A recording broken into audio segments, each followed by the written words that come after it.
예? 국민한테 자부심을 가지라. 이렇게 말해주기 전에 문 대통령이 먼저 선진국, 그 다음에 성취한 그런 나라의 대통령답게 국민들한테 보다 솔직하게 다가가야죠. 좌우로 이렇게 온 국민을 편갈라놓고 내 편 아니면 전부 적이고, 언제 역대 어느 정부 때 이런 일이 있었습니까? 어느 나라에서 이런 일이 있습니까? 이게 성취한 나라입니까? 양심 있으면 바로 말을 해야죠. 어제 문재인 대통령이 KBS 공개홀에서 국민과의 대화 이런 시간을 가졌죠. 근데 임기 6개월도 안 남았잖아요. 안 남았는데 그렇게 아주 뭐 국민들 각계각층의 국민들을 그렇게 모아놓고 대통령이 대화를 갖는다. 뭐 특별히 어울리는 것 같지는 않은데 또 나름대로 이해는 할 수가 있겠습니다. 왜? 대통령도 이제 임기를 마치고 떠나는 대통령으로서 그래도 국민들한테 박수 받는 그런 모습을 보이고 싶다, 이런 생각을 할 수 있죠. 인지상정 아니겠습니까? 청와대 참모들로서도 대통령을 이제 여기서 마치고 떠나가는데 그래도 우리가 바로 그런 모습이라도 남길 수 있도록 도와야 되겠다. 뭐 그래서 기획한 것 같기도 하고요. 근데 이런 행사는 여러분 보셨겠지만 사실 거기서 무슨 특별히 대통령에게 무슨 그러니까 대통령이 별로 듣고 싶어 하지 않는 그런 말하자면 직언 같은 게 나오는 경우는 거의 없죠. 화기애애하게 그 대통령을 웃겨주고 웃도록 해주고, 예? 보람있게 해주고, 예? 뭐 그런 위안 잔치가 되기 십상이죠. 그래서 야당에서는 자화자찬이 너무 심한 그런 대화였다고 이제 공격을 하니까 뭐 청와대에서는 그게 듣기가 굉장히 거북했던지 그 박수현 국민소통수석이죠. 예? 이분이 아니 그러면 뭐 자화자찬이라고 비판하려면 근거를 갖고 비판하라. 뭐 이렇게 이제 또 오히려 반박을 했는데 왜?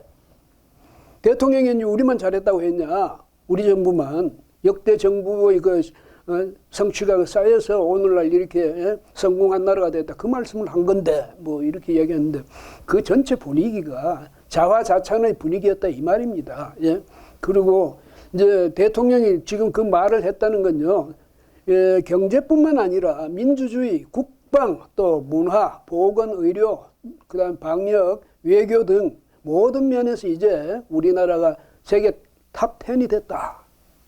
그러니까 이 성취는 그런데 우리 정부만이 이룬 게 아니라 역대 정부의 성취들이 모인 것이고 오랜 시간 동안 국민들이 노력해서 이룬 성취다. 대통령이 어제 그 이야기했습니다. 웬일로? 제가 생각할 때 그렇다는 겁니다. 그동안에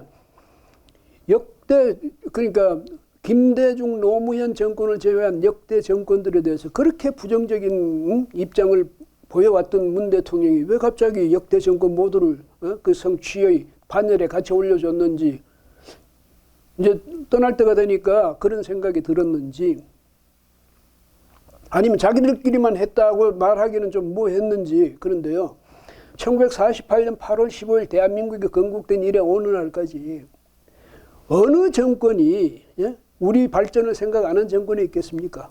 김대중 정권, 노무현 정권도 마찬가지고 문재인 정권도 그랬으리라고 저는 믿습니다. 그런데 우리가 그 수천 년의 그 가난을 극복하고 우리 국민들이 그 1960년대까지만 해도 세계 최빈국에 속했던 이 나라를, 그래서 우리 국민들이 더 서럽지 않게 사람 사는 것 같이 살도록 해보겠다. 그런 염원으로 모두가 피땀 흘려 노력했죠. 그런데 그 다음에 그 리더들의 그 책임감 있고 또 지혜로운 그런 또 국가 발전 전략 이런 것까지 합쳐져서 오늘 대한민국의 문 대통령 말처럼 탑 10이 됐습니다. 그렇다면 이제는 과거에 대해서 문 대통령도 화해하는, 과거와 화해하는 그런 모습을 보여줘야죠. 예? 뭐 촛불 혁명 정부다 이래가지고 그 보수 정권들, 역대 보수 정권들 모든 매도하고 말이죠. 예? 그거 어떻게 했습니까? 예? 지금 세계 어느 나라에서 전직 대통령을 이렇게 두 사람이나 재판 법정에 세우고, 그것도 자기들 말로 혁명 법정에 세워가지고 살아서는 나오지 못할 엄청난 형량을 부과해가지고 지금도 있습니다.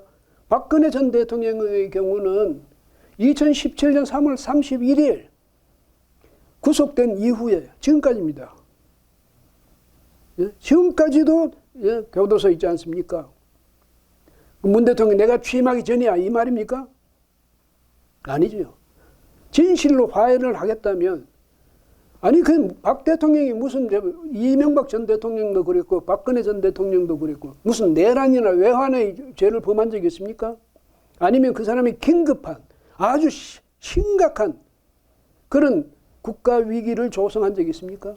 임기 1년도 채 안 남긴 대통령을 현직에서 몰아내고 거기다가 감옥에 보내고 이건 아무리 혁명 정부라도 이래서는 안 되는 거죠. 그 다음에 뭐 혁명이려면 단시간 내에 빨리 끝내야 되는 거죠. 지금까지도 그러고 있습니다.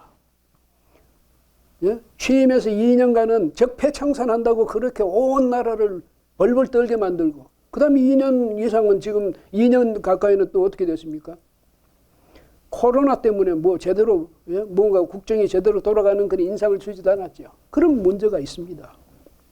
그 다음에 어느 나라에서 대통령이 총애하는 그런 공직자를 검찰이 수사한다고 해서 법무부가 또 정권 전체가 검찰총장을 말이죠 핍박해가지고 기어이 몰아내려는 그런 기세를 보이는 그렇게 보인 그런 정권이 다른 나라에서도 있었습니까? 이런 식이에요. 대통령이 마음의 빚을 크게 졌다. 그런 사람이라고 해서 대통령이 이제 그 사람 놔줍시다 이런 사람이라고 해서 얼마나 그 사람에 대해서 보호 장치가 너무 강고했든지 온 나라가 그것 때문에 얼마나 시끄러웠습니까? 지금도 마찬가지예요. 이런 나라가 있었습니까? 이게 성취한 나라입니까? 양심이 있으면 바로 말을 해야지.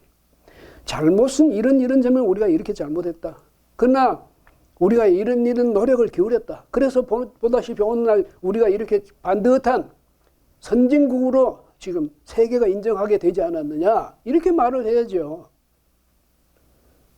그 점에서 보면 문 대통령이 국민한테 자부심을 가지라.